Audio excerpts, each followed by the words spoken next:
Imagine going to a place filled with zombies, monsters, and other unholy creatures stalking about in broad day. You've heard of Anime Expo, a place with anime, gigantic statues of heroes, and hot people with blades bigger than themselves. You've heard of Comic-Con, a place filled with superheroes ripped off the comic book page, movie stars and cosplays that make me wonder if it's actually them or if it's just a person who's good at cosplaying. And now Midsummer Scream. If you like getting the ish scared out of you and are frothing at the mouth for the next horror movie installment, this is the place for you. Hello everyone, welcome back to another YouTube video. As always, I am TheParkGod, and I finally got to go to my first Midsummer Scream convention. I kid you not, I am like a gigantic horror fan, if you obviously haven't been aware from that, to the point where on my other channel, I literally produced 2 horror movies that I directed, produced, and I acted in both of them, okay? Glazer! Go check them out, by the way. So I was impressed how I never even went to this once, but this year I slid, okay? I wanted to make sure I got the full experience, meaning my main goal was to go through all the mazes, see the animatronics that they would have there that they want to showcase for horror nights or just what they had, see all the vendors, and just do the horror experiences that they had exclusively there. And you best believe I recorded as much as I could. You know, I used the glasses this time. I'm learning that some things are just too dark to be recorded, but you guys are gonna see them anyways. We're working on getting a camera that heightens itself when it's bright out. Anyways, if you guys like amusement park things and all things when it comes to the theme park area, please consider hitting that like and subscribe button to see some more of your boys' beautiful content. Anyways, let's get into it, shall we? I remember first walking into the halls and saying, wow, I didn't know there was this many horror fans out there that was willing to come to this. And I'm gonna be honest with you, I 100% underestimated what this convention even was and how many people would even be here. It was gigantic. I really enjoyed just being able to walk around and see all the vendors and them selling their own personal merch. I mean, even the shirt that I'm wearing came from the Midsummer Scream community, and it was pretty cool for me to not have to go on Etsy or some other place to order my horror stuff. But it was also really great to look at the booths that I saw. There was a Horror Nights booth, there was a Fright Fest booth, there was stuff from 13th Door, like Queen Mary. I didn't even know all of these places made sure that they were at this convention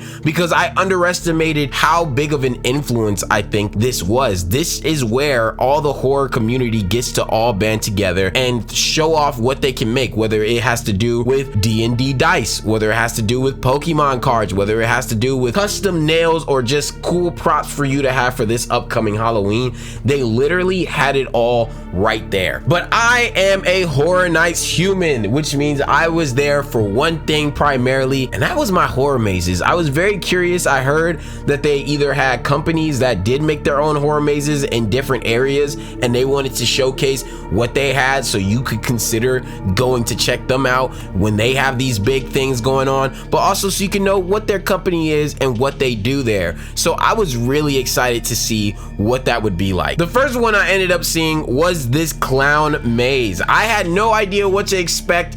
I just saw a giant clown and said, yeah, I think that's for me right there. Now, this was done immediately, like it was over in a second. And I realized the scary thing about it was supposed to be the fact that they're hidden in the darkness and you're kind of going through this maze by yourself to get yourself out. But there was a cool photo booth area and other things for you to get and acquire. I also saw one of the people handing out things, so clearly they had sort of a scavenger hunt going around there to make sure you checked everything out. I did think that was cool, but it wasn't a maze like I thought it was gonna be, but we move on. Next thing was Eulogy. This was an actual maze for the first time and it was really cool. I tried to get as much footage as I could, but of all the mazes, I think Eulogy had to be the darkest maze. I damn near could not see a single foot of where I was gonna go.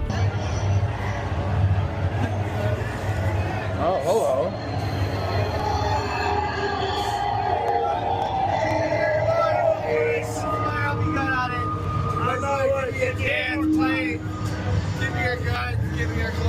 I don't have anything.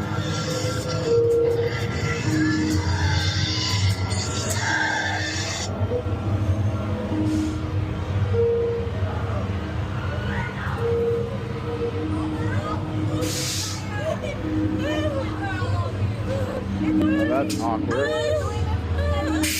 Oh.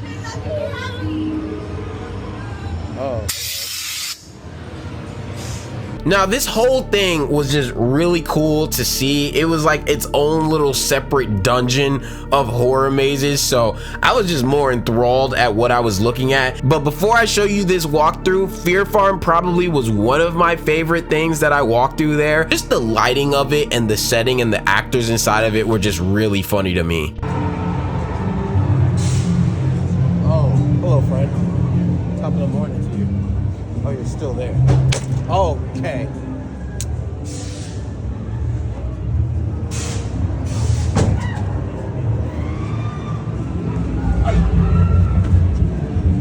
Oh, hi. Oh, okay.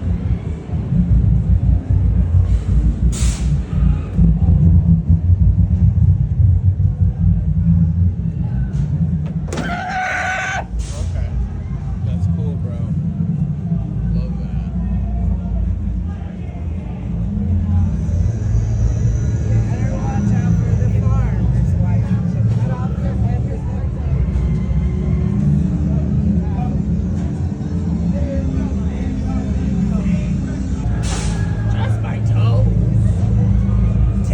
Tasty toes. I know you want to lick them. A little bit.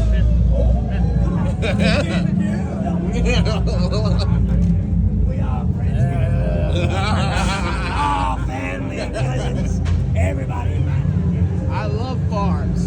I know you do. That's why you come out here, right? Exactly. Fantastic. You don't mind if you become the gumbo? Oh, whoa, hold on now. Oh, you're alive. I didn't think you were alive. What does he mean by gumbo?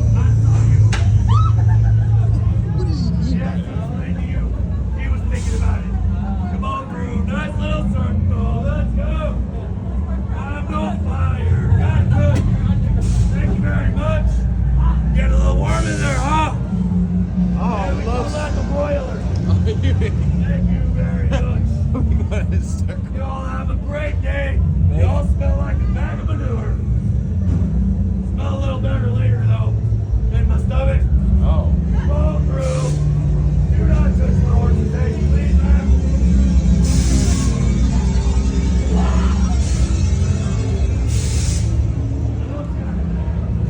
They also had these cool horror dancing shows. I know if you guys have been to any of these horror conventions before, you'll see some of the scare actors sliding on the ground, sparking up stuff. Well, they ended up actually making an entire dance and entertaining routine all surrounded around that, and it was pretty dope to be able to witness that with a whole crowd around.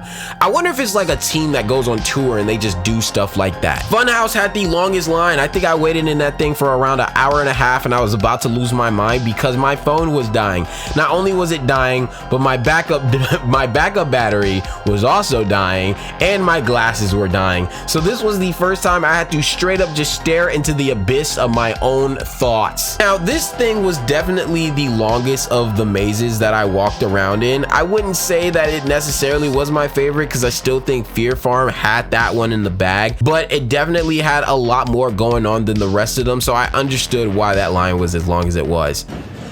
Oh, it's one of these rooms. Come on.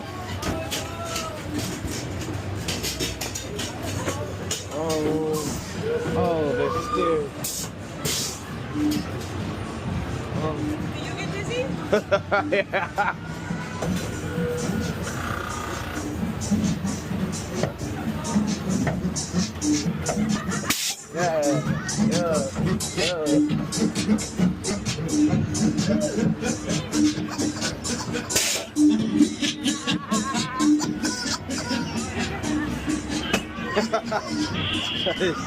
Where are you going?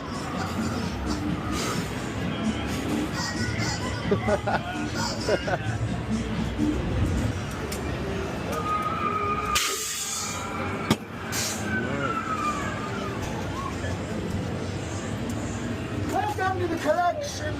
Hello. Leave your case at the door.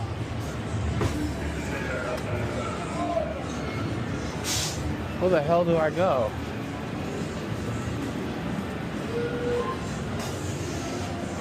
Ah, you sneaky mother...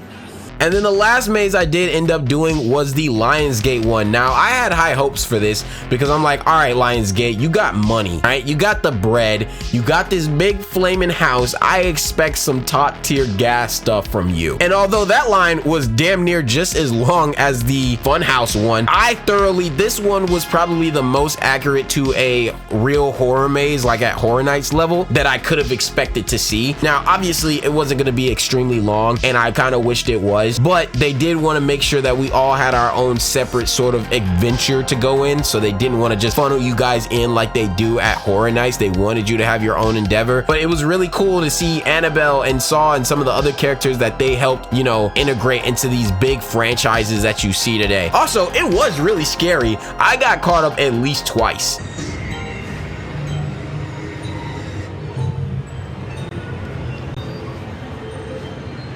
Are you alive? Are you alive? Oh, you are alive. Okay. He's alive, guys. He's alive.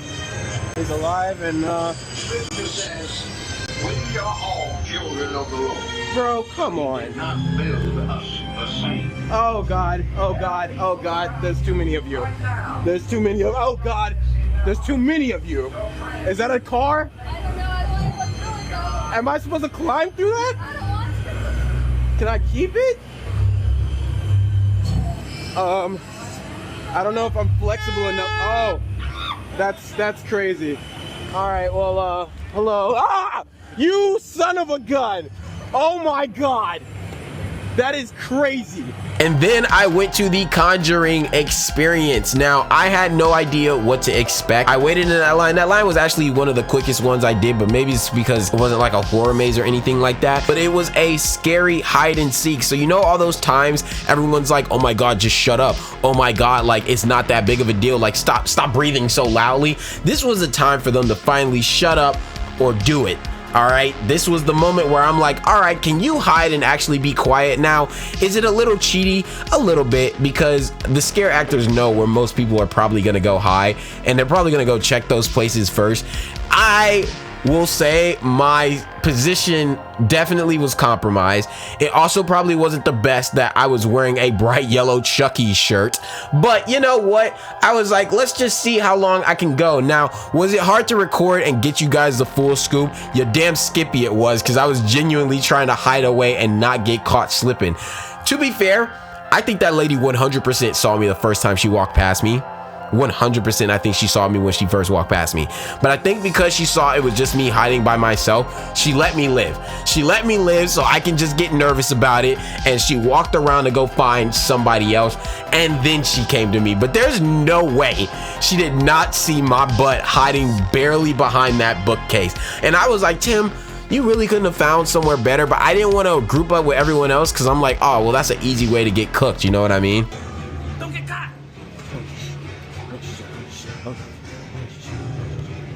Oh shit.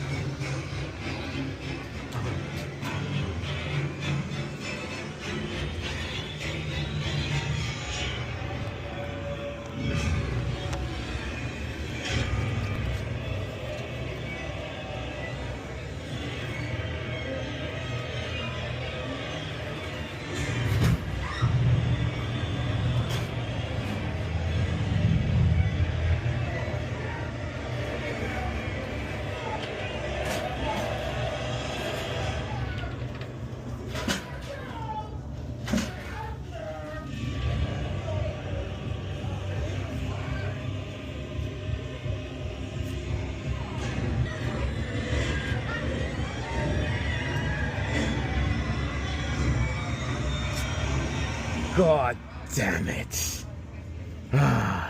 Cooked.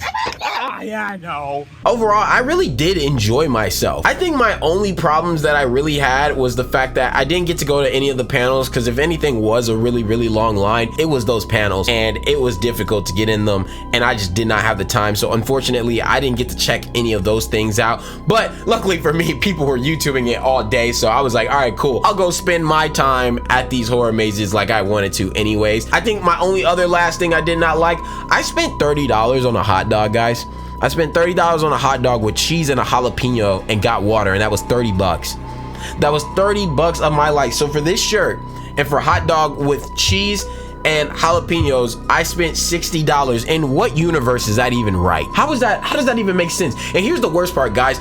They lathered the cheese so much on the hot dog, I damn near couldn't find the hot dog. I had to go and surgically wipe up all the cheese so I could eat my hot dog without literally having cheese drenched all over my hands and face. An unfathomable rage consumed me then. Other than that, I had a great time. If you guys went to Midsummer before, please comment down below. How was your past experiences? What was your favorite mazes when you did get to go? And if you went this year, what was your favorite thing that you was able to partake in? Other than that, that's all from your boy. As always, I'm the Park God, and I will see you guys in the lines.